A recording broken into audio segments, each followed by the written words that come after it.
नमस्कार, बहुत स्वागत है आपका। एशियन न्यूज देख रहे हैं आप। मैं हूं आपके साथ कोमल शर्मा। और हरियाणा विधानसभा चुनाव के लिए मतगणना जारी है। मतगणना में बीजेपी ने वापसी कर ली है। बीजेपी एक बार फिर से वापसी करती हुई यहां नजर आ रही है। शुरुआती रुझानों में कांग्रेस से आगे निकल गई है बीजेपी। बता दें आंकड़े, ताजा आंकड़े तो बीजेपी 45, कांग्रेस 39 और आप 3, जबकि अन्य की बात करें तो 3 सीटों से आगे चल रहे हैं। वहीं जम्मू कश्मीर विधानसभा चुनाव के लिए भी मतगणना जारी है। यहां बीजेपी 26 सीटों, जबकि कांग्रेस और नेशनल कॉन्फ्रेंस यानी गठबंधन 48 सीटों से आगे है। वहीं पीडीपी के खाते में 5, जबकि अदर्स के खाते में 11 सीटें जाती हुई नजर आ रही है। तो हरियाणा और जम्मू कश्मीर दोनों जगह के लिए मतगणना जारी है। हरियाणा की बात करें तो तस्वीर पूरी पलटती हुई नजर आ रही है। शुरुआती रुझानों में जहां कांग्रेस दबदबा बनाए हुई थी, तो वहीं अब भाजपा बाजी मारते हुए नजर आ रही है। भाजपा ने एक बार फिर से वापसी करते हुए बढ़त यहां बना ली है और ये कहीं ना कहीं बड़ा झटका हो सकता है। हालांकि ये शुरुआती रुझान है, ताजा अपडेट्स है।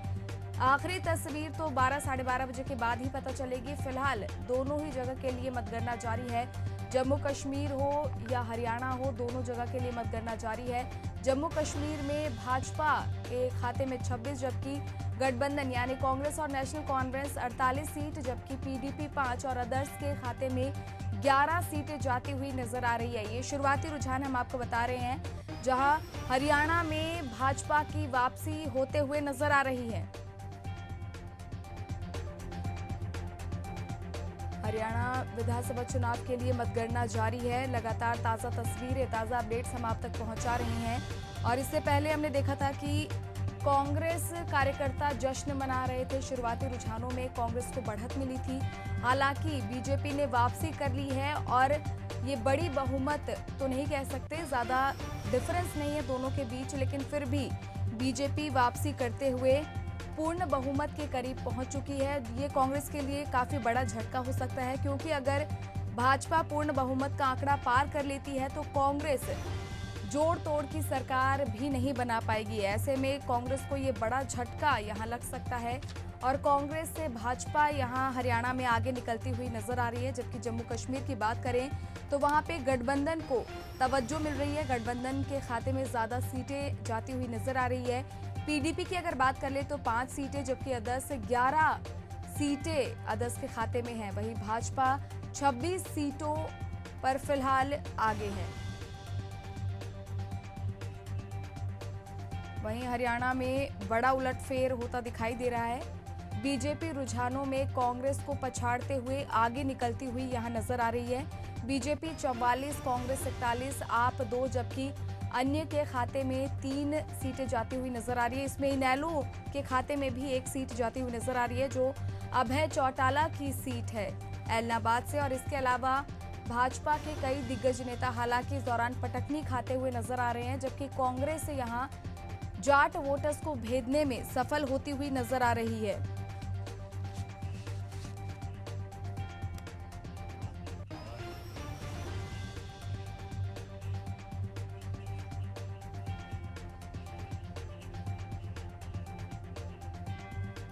तो चलिए इस मुद्दे पर, इस पे ज्यादा अपडेट लेंगे। हमारे साथ कुछ खास मेहमान जुड़े हुए हैं। कांग्रेस प्रवक्ता अमित श्रीवास्तव, बीजेपी का पक्ष रखेंगे रविंद्र सिंह और हमारे वरिष्ठ पत्रकार के सिकंदर हमारे साथ जुड़े हुए हैं। आप तीनों का बहुत बहुत स्वागत है एशियन न्यूज पर। सबसे पहले अमित श्रीवास्तव जी, आपके पास कांग्रेस शुरुआती रुझानों में पूर्ण बहुमत के करीब पहुंच चुकी थी और कांग्रेसी कार्यकर्ता जश्न भी मनाते हुए नजर आ रहे थे, लेकिन फिलहाल तस्वीर पूरी पलट चुकी है। जी,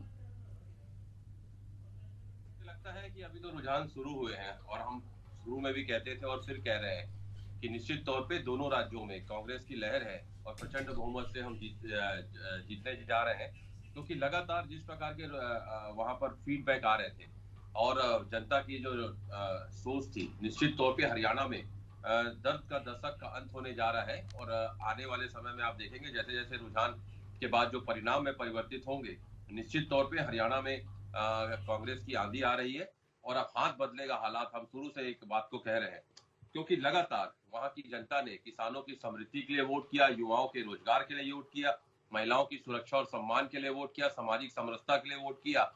तो निश्चित तौर मुझे मुझे पूर्ण विश्वास है कि डबल इंजन की सरकार में डबल एंटी इनकम्बेंसी है, और लोगों के बीच में जब बात हो रही थी तो लगातार देखने को भी मिल रहा था। तो मुझे पूर्ण विश्वास है कि कश्मीर में तो क्लियर हो चुका है कि हमारी गवर्नमेंट बनने जा रही है, लेकिन हरियाणा में भी बनेगी, हम पूरी तरीके से आश्वस्त हैं। जी जी रविंद्र जी, जिस तरह अभी इन्होंने कहा अमित जी ने कि वो पूरे आश्वस्त है कि हरियाणा में तो खैर कांग्रेस में, जम्मू कश्मीर में तो खैर ये सरकार बना ही रहे हैं, लेकिन हरियाणा में भी अपनी जीत को लेकर कहीं ना कहीं आश्वस्त है। लेकिन जो शुरुआती रुझान थे वो कुछ और थे। फिलहाल भाजपा वहां आगे बढ़ती हुई नजर आ रही है, क्या लगता है? बिल्कुल भाजपा की सरकार बनेगी, निश्चित रूप से बनेगी, और जम्मू कश्मीर में भी बहुत अच्छी स्थिति में हम रहेंगे। मुझे तो श्रीवास्तव जी की बातों से ऐसे लगा कि कहाँ सुबह 65 सीट पर कांग्रेस आगे थी और 17 सीट पर भाजपा। अभी स्थिति बदल गई, 48 सीट के आसपास भाजपा और कांग्रेस पीछे। उसके बावजूद कह रहे हैं कि हम जीतेंगे ही और हमारी सरकार बन रही है। और जिस हिसाब से व्याख्या कर रहे थे उससे तो ऐसा लग रहा था कि कांग्रेस की आंधी जो चल रही है, तो आंधी है कहाँ, वो नतीजे में कन्वर्ट होते दिखे ना, या रुझानों में दिखे। हमको तो मतलब क्या कहते हैं, उसमें एग्जिट पोल में बहुत पीछे दिखा दिया गया था, लेकिन हम जमीनी स्तर पे काम करने वाले लोग हैं। और कांग्रेस का अंतरकलह था, देखिए मैं बहुत ज्यादा व्याख्या नहीं करता, ये तो अपनी उपलब्धियों को गिना रहे हैं जबकि पीछे हैं।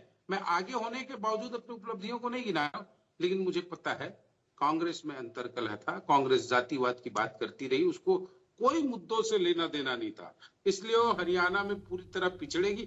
और आप आश्चर्यजनक रूप से देखेंगे 10 साल बाद ना, 10 साल की सरकार हो गई हमारी हरियाणा में, उसके बावजूद हम आ रहे हैं। भारतीय जनता पार्टी की आप सरकारों को देख लीजिए, जहां 10-10 साल से, जहां 15-15 साल से, चाहे मध्य प्रदेश में आज 25-30 साल होने को आ रहा है, छत्तीसगढ़ में हमने फिर वापसी की है।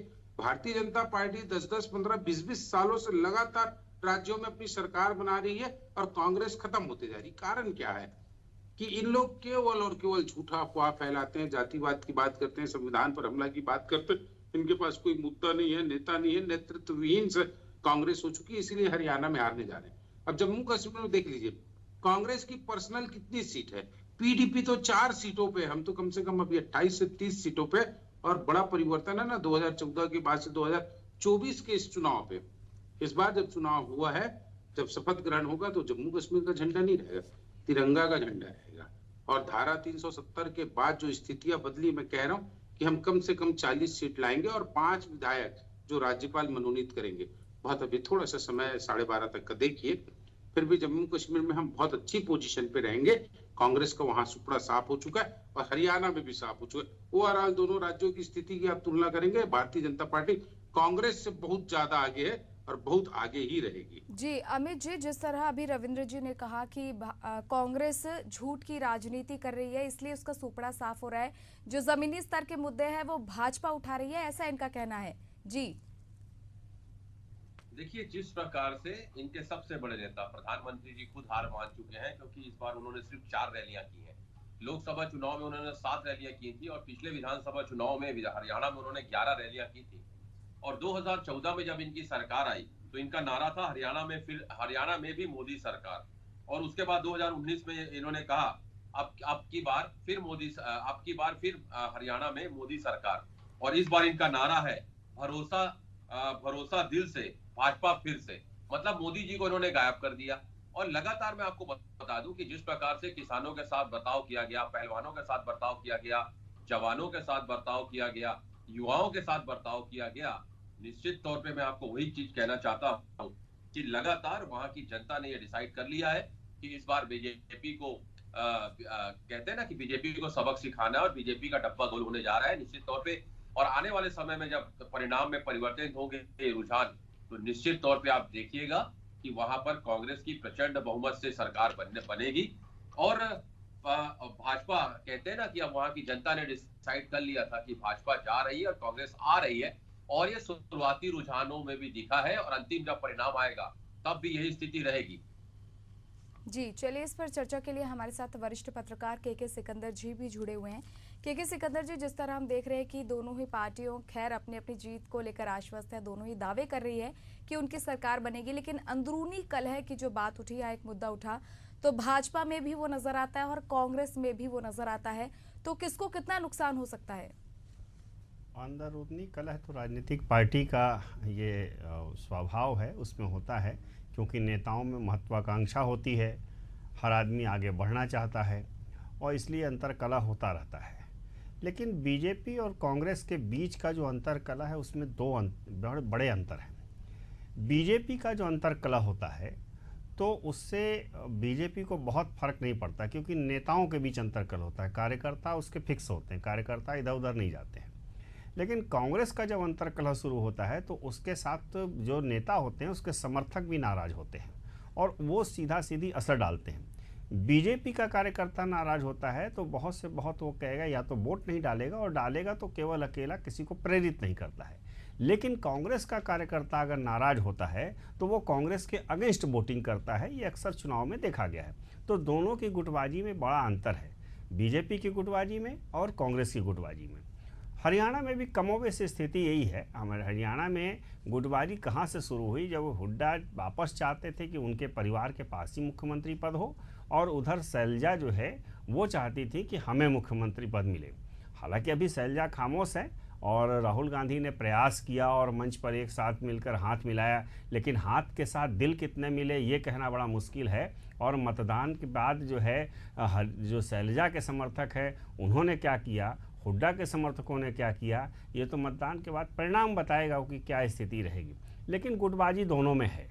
अब बीजेपी अपनी गुटबाजी को शांत कर लेती है, एक बार कोई निर्णय हो गया उसके बाद कोई नहीं। अभी आपके पास ताज़ा उदाहरण है कि 3 जगह मध्य प्रदेश, छत्तीसगढ़ और राजस्थान में मुख्यमंत्री बना दिए गए और कोई भी पुराने चेहरे को नहीं लाया गया। अभी हरियाणा में ही मनोहर लाल खट्टर को हटा के और नायब सिंह सैनी को बना दिया। खट्टर चुनाव लड़के लोकसभा पहुंच गए। तो इसलिए जो है बीजेपी के उसका गुटबाजी का कोई असर नहीं पड़ेगा। देखना ये होगा कि हुड्डा की महत्वाकांक्षा और शैलजा की महत्वाकांक्षा के बीच का क्या फ़र्क पड़ता है। अब है चुनाव का परिणाम, अभी शुरुआती रुझान है। मैं तो शुरू से कह रहा था कि किसी भी पार्टी को बहुमत मिलेगा, ये अंतिम परिणाम करीब 12-1 बजे के आसपास तस्वीर क्लियर होगी, जब रुझान परिणामों में परिवर्तित होने लगेंगे और मामला स्थिर हो जाएगा। अभी कुछ भी कहना मुश्किल है, किसी को भी मुझे नहीं लगता कि किसी को इतना जल्दी जश्न मनाना चाहिए। लेकिन पार्टी के कार्यकर्ताओं का उत्साह होता है, उनको लगता है, और जो खास करके नीचे जो कार्यकर्ता होते हैं उत्साहित होते हैं वो लोग जश्न मना लेते हैं।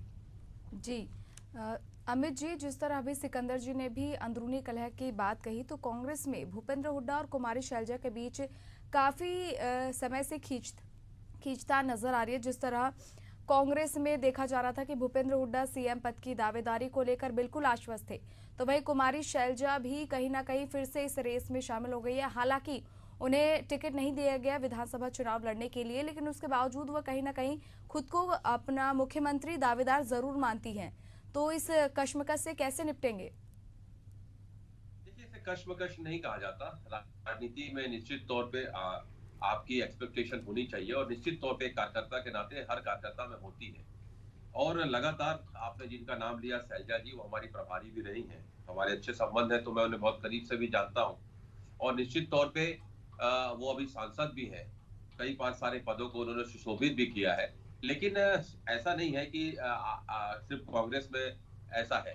अगर आप बीजेपी में देखेंगी तो वहां पर भी 5-6 लोगों ने मुख्यमंत्री बनने का अपनी एक्सपेक्टेशन उन्होंने भी जाहिर की है। अनिल विज साहब ने भी, ऐसे कई अनगिनत वहां पर भी नेता हैं जो उन्होंने समय समय पे कहा है कि हमें मुख्यमंत्री बनाना चाहिए। तो मुझे लगता है ये तो एक चीज में सिकंदर साहब की बातों से जरूर इत्तेफाक रखता हूँ कि थोड़ा हमें इंतजार करना चाहिए। इंतजार 12:30-1 बजे तक मुझे लगता है सारी चीजें क्रिस्टल क्लियर हो जाएगी, और उसके बाद फिर जश्न मनाना चाहिए। और निश्चित तौर पर इस बार जश्न हमें मनाने का दोनों राज्यों में मौका मिलेगा, मुझे पूर्ण विश्वास है। और एक और अहम बात आपके माध्यम से मैं कहना चाहता हूं कि जब ये रिजल्ट आएंगे, जब रिजल्ट परिणाम में परिवर्तित होंगे, जब ये रुझान, तो निश्चित तौर पे इसका असर आने वाले झारखंड चुनाव पे भी और महाराष्ट्र पे भी पड़ेगा। और एक बात और आपको मैं कहना चाहता हूँ कि 2014 में जब वोटिंग हुई थी तो 76.13% वहां पर वोटिंग हुई थी, और 2019 में ये कम होके 68.20 हो गई थी, और इस बार 67.90 हो गई है। तो लगातार हरियाणा के लोगों का कहना यही है कि हरियाणा में जो अच्छे दिन आने वाले हैं, और खुशियों की सौगात निश्चित तौर पे हरियाणा के लोगों के बीच में आने वाली है, और कांग्रेस की सरकार बनेगी। और मैं हमेशा कहता हूं कि हाथ बदलेगा हालात, क्योंकि लगातार ये 2 विचारधाराओं की लड़ाई थी।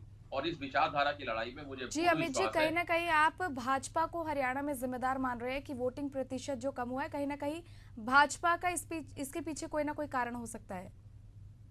जी रविंद्र जी इसका जवाब देंगे। दर्द का जो एक दशक था, 10 साल उनकी सरकार रही और उन्होंने ना युवाओं के लिए कुछ किया, ना किसानों की समृद्धि के लिए कुछ किया, ना महिलाओं के सम्मान और सुरक्षा के लिए कुछ किया, और जिस प्रकार से सामाजिक सुरक्षा के लिए उन्होंने कुछ नहीं किया। तो लगातार अगर आप देखेंगी तो सोशल इंजीनियरिंग को समस्या का जो अभेद गढ़ है हरियाणा, लेकिन वहां पर अगर आप देखेंगे 9.5 साल जो व्यक्ति जिसको इन्होंने लाके सीएम बनाए थे, उसका ना तो कहीं नाम यूज इन्होंने किया, ना उनको चुनाव में जिस प्रकार से 9.5 साल के बाद हटा के एक नए व्यक्ति को सीएम बना दिए, आज वो खुद पीछे चल रहे हैं अभी तक के रुझान में। तो मुझे लगता है कि कहीं ना कहीं विचारधारा की लड़ाई के साथ साथ एंटी इनकम्बेंसी जो 10 सालों की है, वो इस बार नुकसान भाजपा को पहुंचाने जा रही है। और मैं फिर आपके माध्यम से कहना चाहता हूं कि अगर इनके सबसे बड़े नेता अगर 4 रैली करते हैं और खुद वो हार मान चुके रहते हैं, तो मुझे एक ही बात कहना है कि हरियाणा में बीजेपी का डब्बा गोल होने वाला है। जी सिकंदर जी आपका रुख करूंगी, क्योंकि जम्मू कश्मीर की अगर बात कर ले तो वहाँ पे भाजपा तो खैर जम्मू में बहुमत के साथ है, लेकिन घाटी में कहीं ना कहीं भाजपा का कुछ ज़्यादा महत्व नज़र नहीं आ रहा है। गठबंधन वहाँ पे पूर्ण बहुमत के साथ आगे बढ़ती हुई नज़र आ रही है और जम्मू कश्मीर में कहीं ना कहीं तस्वीर ये बता रही है कि हालांकि शुरुआती रुझान है, जैसा कि आप भी शुरुआत से कह रहे हैं, लेकिन कहीं ना कहीं कांग्रेस आश्वस्त है कि जीत मिल सकती है वहाँ पे। घाटी में परिणाम वहाँ भी अप्रत्याशित परिणाम होंगे, अभी तक के रुझान भी बता रहे हैं। लेकिन अभी फिर मैं कहूँगा कि रुझान है, उसको जब तक परिणाम में तब्दील नहीं हो जाते उस पर कुछ भी कहना। रह गई बात घाटी में, मैं पहले भी कह चुका हूँ कि बीजेपी जो है घाटी में अपने उम्मीदवार नहीं खड़े किए थे, उसका फोकस जम्मू इलाका था। तो निश्चित रूप से जम्मू में बीजेपी को जो अपेक्षाकृत सीटों के अनुमान था वो, और एग्जिट पोल भी बता रहे थे कि 25 से 35 सीटें बीजेपी जीत सकती है। तो इन 25 से 35 सीटों के बीच में अगर बीजेपी जीतती है तो भी परिणाम में बड़ा अंतर हो जाएगा, क्योंकि 46 का आंकड़ा वहाँ भी है, 90 सीट है तो 46 बहुमत के लिए चाहिए। तो ऐसे में अभी जो दिखाई दे रहा है कि एनसीपी और कांग्रेस बढ़त में है, तो प्रारंभिक रुझान है। अभी देखिए आगे क्या क्या होता है, क्योंकि बहुत ज़्यादा अंतर मुझे नहीं लग रहा, क्योंकि कांटे की टक्कर है, तो उतार चढ़ाव चलेंगे दोनों तरफ से। तो इसलिए जो है इस पर ध्यान देने की ज़रूरत है। अभी थोड़ा सा हमें वेट करना होगा, बहुत जल्दी हो जाएगा क्योंकि रुझान बदलते रहते हैं। जी अमित जी, जिस तरह सिकंदर जी ने बताया कि खैर ये तो शुरुआती रुझान है, आने वाली तस्वीर क्या होगी ये बताया जाएगा, लेकिन फिलहाल कांग्रेस कार्यकर्ताओं में काफी जोश है। देखा जा रहा है कि जश्न मनाया जा रहा है, लड्डू मिठाइयां बांटी जा रही है अपनी जीत को लेकर आश्वस्त। जहां कांग्रेस हरियाणा में नजर आ रही थी तो वहीं अब तस्वीर कुछ और हो चुकी है।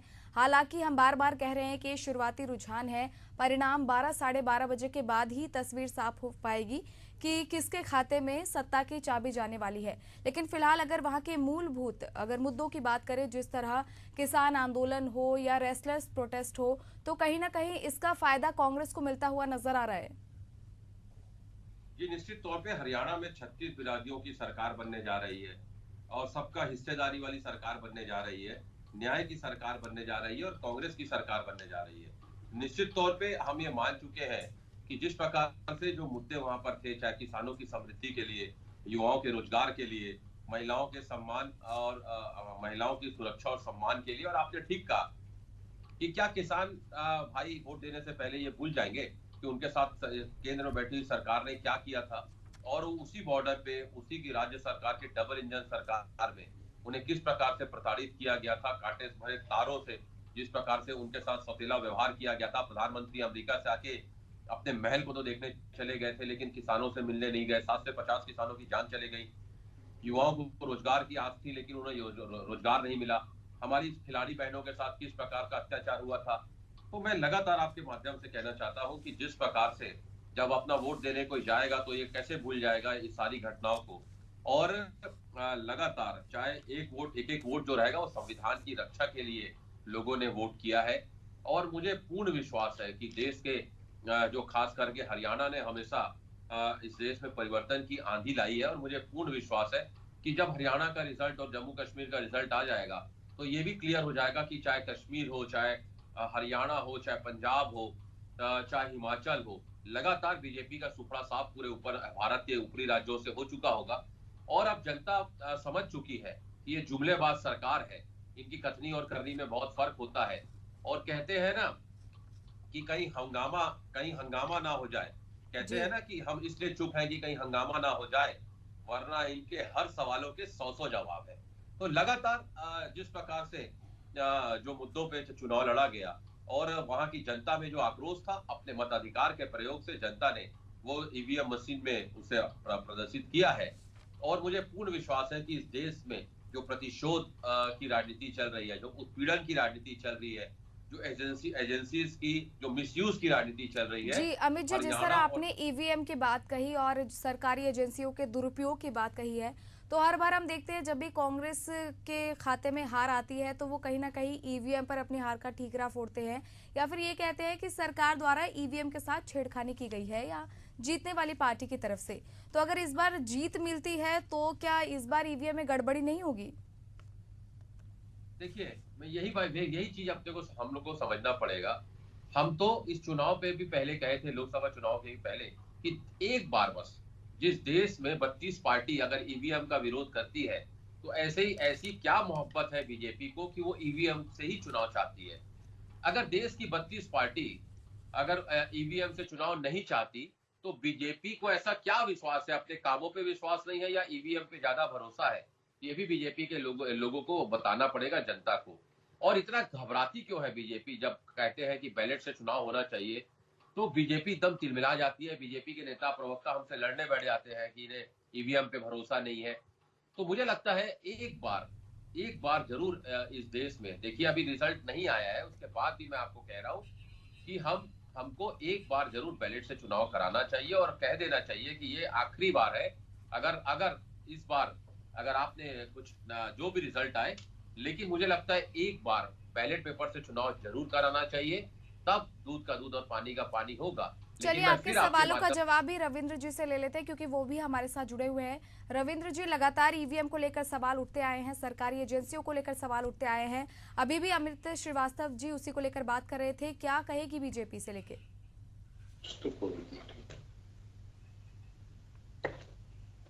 जी रविंद्र जी, सुन पा रहे हैं आप? रविंद्र जी, आवाज आ रही है आपको मेरी? रविंद्र जी से संपर्क नहीं हो पा रहा है। फिलहाल दोनों ही राज्यों के लिए मतगणना जारी है। अब से थोड़ी ही देर में तस्वीर साफ हो जाएगी कि आखिर किसके खाते में सत्ता की चाबी जाएगी, कौन सरकार बनाएगा और कौन वहां पे जीत हासिल कर पाएगा। सिकंदर सर, आपसे ही आपके पास ही आऊंगी क्योंकि दोनों ही जगह पे मतगणना फिलहाल जारी है। दोनों ही जगह तस्वीर कभी भाजपा के पक्ष में तो कभी कांग्रेस के पक्ष में। और फिलहाल जो तस्वीरें, शुरुआती रुझान हमने देखे थे वो कुछ और ही थे क्योंकि शुरुआत में कांग्रेस बढ़त बनाए हुए थे और उसके बाद अब भाजपा कहीं ना कहीं कांग्रेस को पछाड़ते हुए नजर आ रही है। जी, निश्चित रूप से रुझान है। जिस इलाके के मतपेटी जिस इलाके की खुलती है, उस इलाके के अंदर किसका प्रभाव है, उसका असर जो है परिणाम में दिखाई देता है। शुरुआती रुझान में हो सकता है कि जिस जगह की मतपेटी खुली हो वो जगह कांग्रेस के प्रभाव वाला क्षेत्र रहा हो, बाद में फिर अभी जो मतपेटी खुली है वो बीजेपी के प्रभाव वाला क्षेत्र हो। महत्वपूर्ण बात यह है कि कांग्रेस के प्रभाव वाले क्षेत्र से अगर बीजेपी उसको कवर करके, माने जो वोट का मार्जिन था उसको कवर करके आगे बढ़े तो काफ़ी, हाँ बिल्कुल नेक टू नेक फाइट रही होगी। तो निश्चित रूप से इसमें बड़ा परिवर्तन और फेरबदल होगा। जहाँ तक चुनाव परिणाम में किसान आंदोलन और उसकी बात हो रही थी, खिलाड़ियों के उत्पीड़न का जो मामला था, तो एक दो बातें हैं। किसान तो कभी भी कोई चीज़ नहीं भूलता है। मुझे याद है कि कांग्रेस की हुकूमत जब थी तो एक और यही किसान जो है दिल्ली पर जब चले आए थे तो फायरिंग हुई थी और फायरिंग में 24 किसानों की मौत हो गई थी और 300 किसान घायल हो गए थे। तो किसान इन चीज़ों को भी नहीं भूलता है। अब खिलाड़ियों की जहाँ बात है, विनेश फोगाट चूँकि कांग्रेस की प्रत्याशी हैं, अभी तक वो आंदोलन कर रही थी, अभी तक खिलाड़ी थी, अब वो राजनीति की खिलाड़ी हैं।